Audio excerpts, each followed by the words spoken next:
Morning, I'm KC. This is Keystone Curiosity, where we talk about all things unique to the state of Pennsylvania. Today's episode is going to be about Hopewell Furnace National Historic Site. Located about 5 miles from Birdsboro, Hopewell Furnace serves as a window to the infancy of American industry.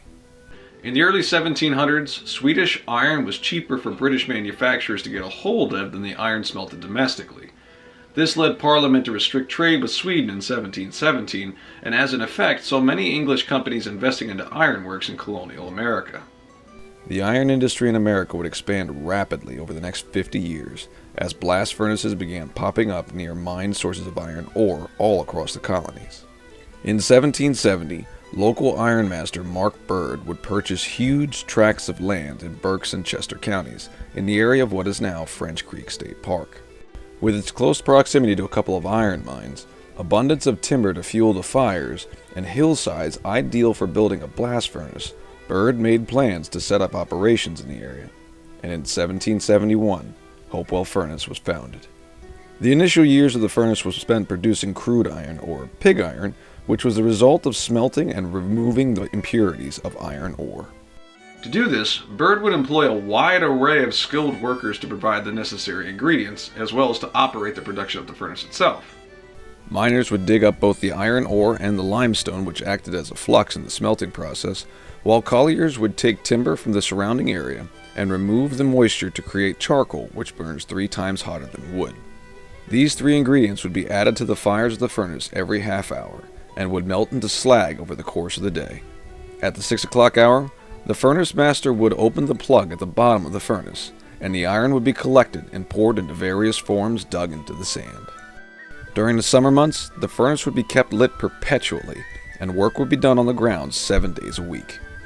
At the outbreak of the American Revolution, Mark Bird would serve as a colonel in the Berks County militia, and sell the iron of Hopewell Furnace to the Continental Congress, even making cannons and cannonballs for the Army and the Navy. After the war, Congress was effectively broke, and was unable to sufficiently pay back Bird what they actually owed him. This in turn sent him into debt of his own, and he was ultimately forced to have to sell the property in 1788. Hopewell Furnace would find itself in the hands of a few other owners who were equally unsuccessful, before being purchased in 1800 by Daniel Buckley and his brother-in-laws Matthew and Thomas Brooke. It was during this time that the production of the furnace would peak at more than 1,000 tons of iron produced annually, and the Buckley and Brooke Company would successfully operate and hand down the business through their family over the next 83 years. During these years, Hopewell Furnace would become renowned for its production of stoves that would ship all across the nation on the growing railroad system, which would also receive pig iron from the furnace as it too expanded across the country. Hopewell would upgrade its technology as time went on, but ultimately it was that unstoppable march of progress and technology that would see its business wane. By the end of the 1800s, the United States had become the world's largest producer of iron and steel. This meant hundreds of forges and furnaces all across the country that were able to outcompete Hopewell with more modern inventions like the Kelly converter in Johnstown.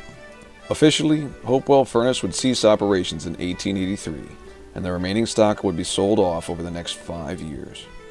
Sadly, the furnace would be largely forgotten, and over the next 50 years, the grounds would become overgrown and the buildings dilapidated as nature reclaimed the land. But obviously that's not what we see here today. So how exactly did Hopewell Furnace go from an overgrown ruin to a preserved piece of history? The answer, like many of the parks all across PA, involves the work of the Civilian Conservation Corps. In the 1930s, President Franklin Delano Roosevelt had established the Civilian Conservation Corps as a part of his New Deal to alleviate the struggles of the Great Depression. All across the country, members of the CCC would be paid by the government to conduct various acts of civil service, including the building of hundreds of public parks. It was also about this time that the United States government would purchase 4,000 acres of the land that had once held Hopewell Furnace.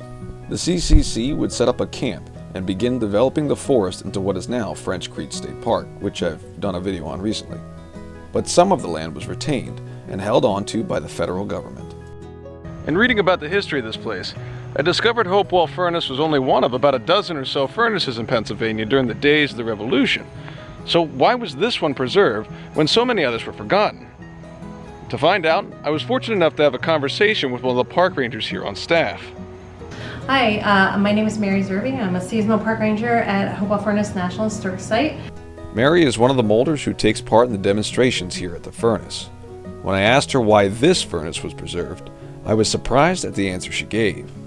Back when the Civilian Conservation Corps was here, they were told to go through these buildings that nothing was significant, nothing needed to be kept. And when they got to the village store, they came across journals, and these journals told the story of who was here, what jobs were being had, how much money were people making, all of these things in very significant detail. What we have compared to all of those other furnaces is this complete story. So not only do we have buildings that are original, dating back to the late 1700s, we have that story to tell of who was here.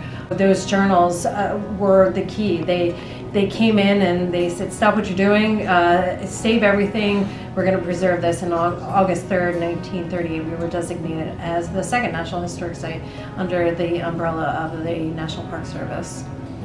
Because of these documents, the National Park Service has been able to recreate the operations of the furnace in far greater detail than most other sites across the U.S. And they take full advantage of it, offering demonstrations with melted aluminum being cast into molds made in the same way that they would have in the 1800s. While the National Park Service only offers this smelting process on special occasions, they also offer a kid-friendly plaster mold workshop during the summer months. While most of the programs cease in the fall, the site is open year-round and features numerous restored buildings, including the cast house which holds the furnace. A few miles of hiking and walking trails are found on the grounds that tie into the trails of French Creek State Park, though the main road leads you through Hopewell Village, giving visitors a glimpse of the type of support needed to successfully operate the furnace in those days. And to explain all this in more detail, the visitor center at the main parking lot houses a small museum to cover the history of the furnace over the years and offers a short 15-minute videos for those of us who don't learn well from reading. Regardless of the way you learn, the historical significance of Hopewell Furnace shouldn't be ignored. The importance of this early aspect of American industry laid the foundations for the world in which we live today. It's something that Mary had pointed out in my conversation with her. I couldn't possibly put it any better myself, so... I often say, where would we be without iron? And I truly believe that. You know, here we are truly forging a little country ahead. And she's absolutely right. Without iron, there would be no steel. Without steel, there would be no railroads, no skyscrapers, no cars. It's crazy to think about how one small little aspect of our society from over 200 years ago could have such a profound impact on the society of today. With Hopewell Furnace resting a mere 45 minutes away from either Westchester or Kutztown, and the numerous activities and field trip opportunities offered through the National Park Service, which I will include links to below, I can't overstress the importance and ease of finding your way to this foundation of American industry. That's going to wrap it up for today's episode. Thank you guys so much for watching. As per the usual, if you have any suggestions on where you'd like to see me go next, feel free to leave them in the comments below. In the meantime, hit that like and subscribe so that you can receive notifications about anything else near Hopewell Furnace, as well as all across the state of Pennsylvania itself. In the meantime, y'all have a good one.